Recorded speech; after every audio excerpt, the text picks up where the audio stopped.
Bonjour à tous. Dans cette vidéo, nous allons parler de la tectonique des plaques.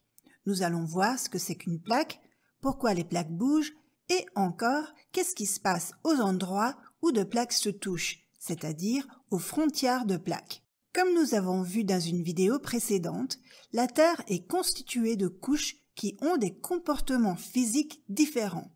Près de la surface, les roches sont froides et lorsqu'on les déforme, elles ont plutôt la tendance à se fracturer. On appelle cette couche rigide qui comprend la croûte et aussi une partie du manteau supérieur, la lithosphère. Mais au fur et à mesure que l'on descend à l'intérieur de la Terre, la température devient plus élevée. Et quand elle atteint les 1200-1300 degrés, les roches commencent à se comporter de manière ductile. Cela signifie que, au lieu de se fracturer, les roches se déforment un peu comme de la pâte à modeler. Ainsi, lorsqu'on arrive à cette profondeur, la lithosphère se termine et on a une deuxième couche qui s'appelle asténosphère. Or, il faut savoir que dans l'asténosphère, les roches sont constamment en mouvement suite à un phénomène de convection. Qu'est-ce la convection? Tout d'abord, il s'agit d'un moyen de transférer de la chaleur. En effet, comme on a dit, la température de la Terre augmente avec la profondeur. Donc, dans la partie plus profonde de la sténosphère, les roches sont plus chaudes que dans la partie supérieure. Or, souvenez-vous que la quasi-totalité des matières augmente de volume avec la température. Pensez par exemple à ce qui se passe lorsque vous chauffez de l'eau ou du lait.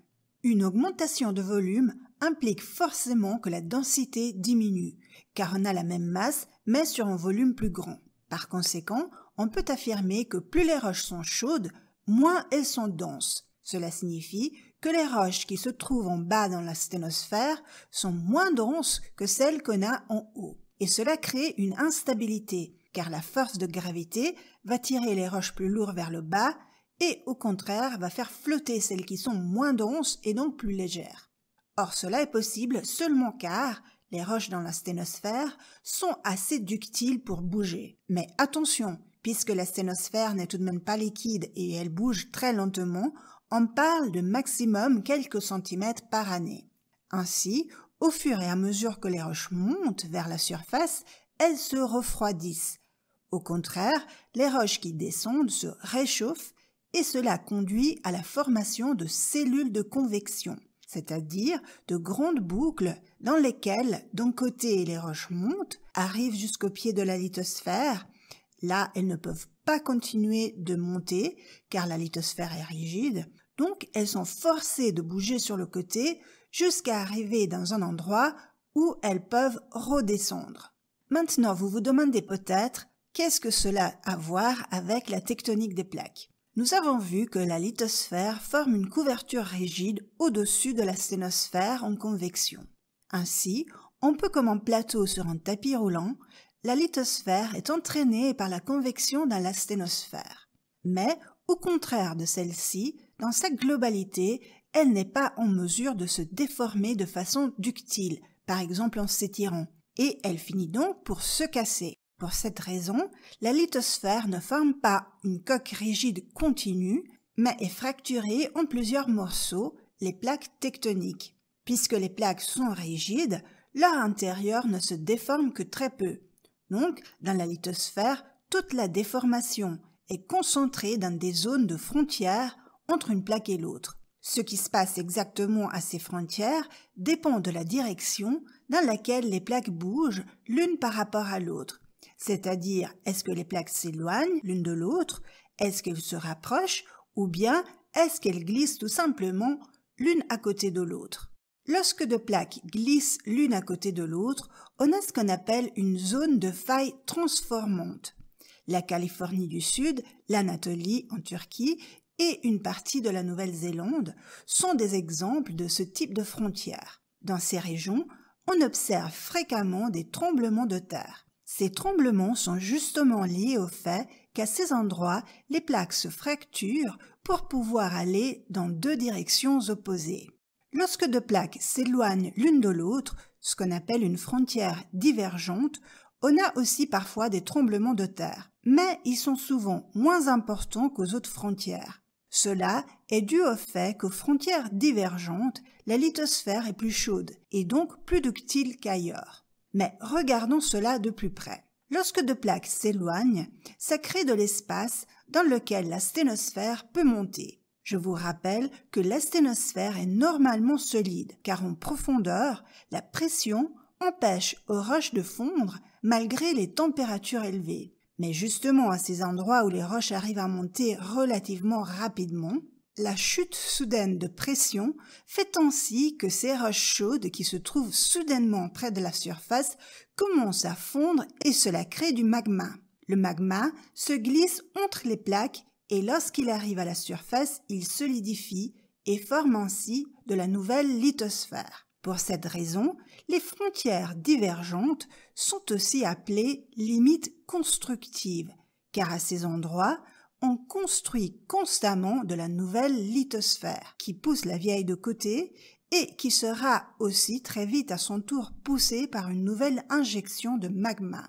La lithosphère est en particulier la croûte, c'est-à-dire la partie plus haute de la lithosphère qui se forme ainsi, est plus dense et donc plus lourde que la croûte qui forme normalement les continents. Pour cette raison, la lithosphère formée aux frontières constructives reste plus basse et est submergée par les océans. Les endroits où le magma monte sont légèrement surélevés et forment ainsi les dorsales océaniques, une sorte de chaîne de montagnes qui traverse le fond des océans et marque la limite entre les plaques. Mais si de la nouvelle lithosphère se forme constamment, puisque la surface de la Terre ne peut pas s'élargir, cela signifie forcément que par endroits, la lithosphère doit aussi être détruite. Cela est effectivement le cas, aux frontières convergentes ou destructives. Ici, lorsque deux plaques se rentrent dedans, une, la plus lourde, se glisse sous l'autre, était soi-disant réabsorbée ou recyclée dans la sténosphère. On appelle cela une zone de subduction. Les zones de subduction sont associées à des très forts tremblements de terre, car les deux plaques se frottent et se fracturent, mais aussi à des phénomènes volcaniques, car la plaque qui descend libère des fluides qui font parfois fondre la plaque qui reste en surface. Mais nous verrons cela plus en détail dans une autre vidéo. Pour l'instant, veuillez noter que la plaque qui descend contribue au mouvement des plaques en entraînant toute la plaque avec son poids. Par contre, cela est seulement possible si la plaque qui descend est assez lourde pour s'enfoncer dans le manteau.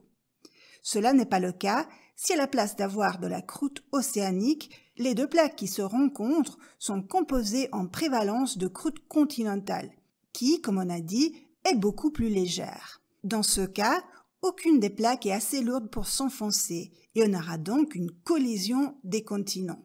Comme une voiture qui fonce dans un mur, les deux plaques se déforment en se raccourcissant et s'épaississant. C'est de cette façon qui se sont formées les chaînes de montagnes comme les Alpes ou l'Himalaya. Ainsi, entraînées par la convection mantélique, poussées au dorsal et tirées dans les zones de subduction, les plaques sont constamment en mouvement et leur position, mais aussi leur taille, changent en permanence. Mais attention à ne pas confondre cela avec la théorie de la dérive des continents, qui est une ancienne théorie qui avait été formulée pour expliquer une multitude d'observations géologiques qui indiquaient que l'Afrique et l'Amérique du Sud formaient, dans une ancienne époque, un seul continent. Or, même si cette ancienne théorie était fausse, car elle n'avait pas de bonne base physique, l'observation était juste. En effet, tous les continents se forment et s'effondrent dans un cycle continu.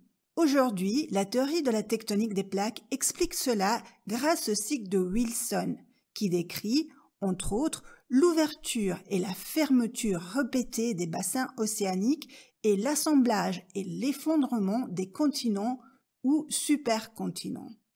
Merci de nous avoir écoutés jusqu'ici. Si vous avez aimé cette vidéo, merci de vous abonner à notre chaîne et à bientôt.